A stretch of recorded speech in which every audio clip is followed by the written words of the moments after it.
방금 보신 영상 뭔지 혹시 아시나요? 바로 영화 여인의 향기의 한 장면인데요. 이 장면에서 나온 탱고 음악 포르우나 카베자는 우리나라의 탱고라는 새로운 장르의 음악을 알리는데 결정적인 역할을 했습니다. 시각장애인을 연기한 알파치노가 탱고를 추는 이 장면은 영화 속 명장면을 소개할 때 빠지지 않는 장면인데요. 사실적인 맹인 연기로 처음으로 아카데미 나무주연상을 받은 알파치노.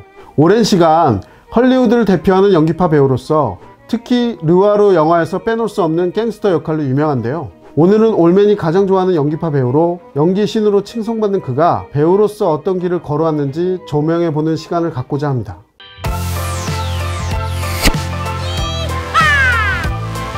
알파치노는 1940년 뉴욕의 맨하탄에서 태어납니다. 그의 부모님은 이탈리아 시칠리아에서 온 이민자였는데요. 이 때문에 알파치노가 대부에서 시칠리아 후손인 마이클 꼴레오네를 연기했을 때 사람들은 이건 운명이다, 어떻게 이 시칠리아 이민자 출신의 아들이 그와 똑같은 배역을 맡을 수 있냐, 신기하게 보는 시각이 많았습니다.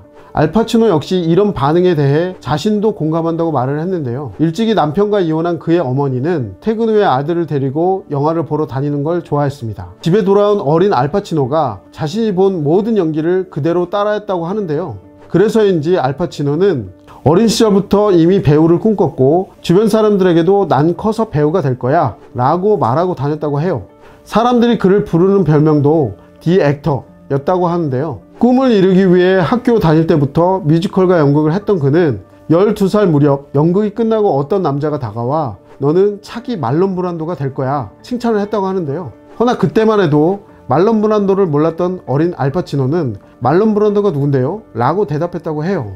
이렇듯 어린 시절부터 학교에서 차근차근 연기 경험을 쌓은 알파치노. 하지만 그의 어머니는 아들이 배우가 되는 것을 반대했습니다. 부모 마음이 다 비슷하듯 아들이 안정적인 직업을 찾기를 바랐는데요. 하지만 알파치노가 하고 싶었던 것은 오직 연기뿐이었고 그는 연기를 위해 결국 가출까지 감행합니다. 이때 알파치노는 헐리우드의 수많은 배우와 감독을 길러낸 전설적인 연기학교 액터스 스튜디오에 지원하였지만 안타깝게 고배를 마시게 됩니다. 오갈 데가 없던 알파치노는 이탈리아로 건너가 새로운 인생을 시작하기로 하는데요. 이태리어도 능숙하지 못했고 연기 말고는 할 줄 아는 게 아무것도 없었어요. 그는 그곳에서 처절하고도 배고픈 생활을 했다고 나중에 이야기했는데요. 낯선 땅에서 오만 고생을 다한 알파치노는 결국 다시 뉴욕으로 돌아오게 되고 다시 한번 연기에 도전합니다. 이때 다행히 과거 고배를 마셨던 액터스 스튜디오에 입학하게 되는데요. 길거리의 극단이나 카페에서 스탠드업 코미디 쇼를 하며 생계를 유지해 나갑니다. 당시 알파치노는 지금의 마초적 이미지와는 달리 온갖 농담과 과장된 익살로 사람들을 웃기며 연기를 했는데요. 그에게 이 시절은 매우 배고팠지만 그 어떤 시기보다도 행복한 시기였다고 나중에 고백하기도 했습니다. 차츰차츰 배우로서의 자질을 키워나가던 알파치노. 헐리우드의 영화 제작자 마틴 브레이그만의 눈에 띄어 영화배우로 데뷔하게 됩니다. 그가 처음 주연을 맡은 작품은 1971년작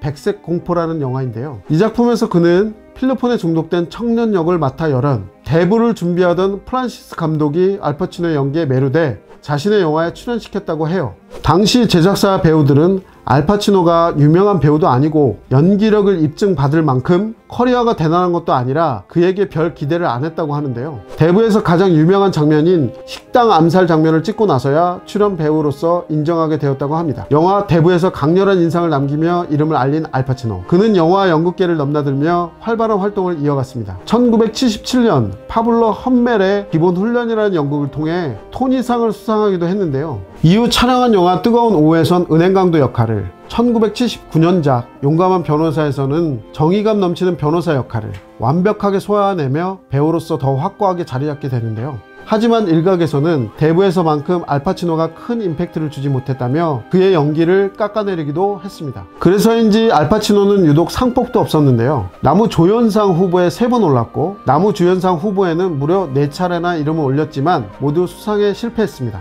하지만 다행히도 1993년 여인의 향기로 나무주연상을 수상, 그간의 서름을 만회하게 되죠. 이 영화는 불의의 사고로 실명한 태역 장교와 가난한 학생이 함께 여행하며 일어나는 사건을 그린 작품인데요. 시각장애인을 매우 사실적으로 연기해 호평을 받았는데요. 이처럼 한 작품 한 작품 찍어낼 때마다 전 세계의 찬사를 받았지만 정작 알파치노 본인 자신은 매우 괴로웠다고 합니다.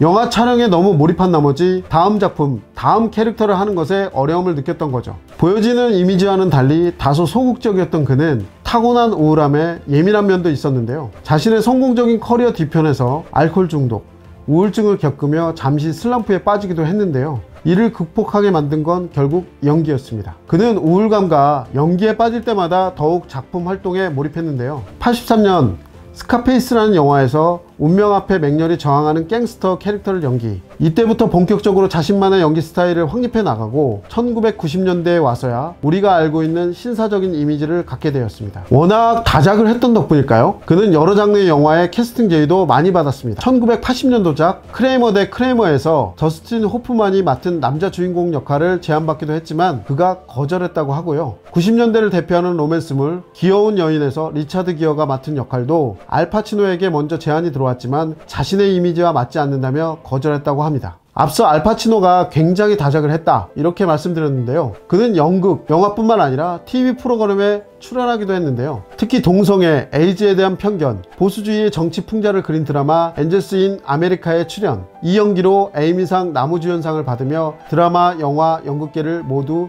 평정하게 됩니다.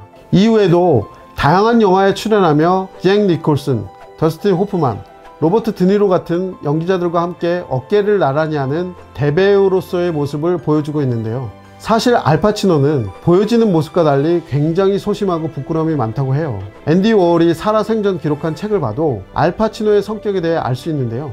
파티장에서 알파치노가 저 구석에 앉아있는 걸 파티가 끝날 무렵에서야 알았다, 이렇게 책에 기록을 했다고 합니다. 작품에서는 어쩜 그리 카리스마가 넘치는지 신기한데요. 20세기가 낳은 최고의 배우라는 평을 받으며 반세기 넘게 좋은 연기를 보여주고 있는 알파치노. 앞으로 그가 배우로서 더욱 멋진 모습을 보여줄지 기대하며 그의 건강을 기원합니다. 오래오래 우리 곁에 남아주세요. 그의 주옥 같은 메시지를 들으며 영상을 마치도록 하겠습니다. 감사합니다.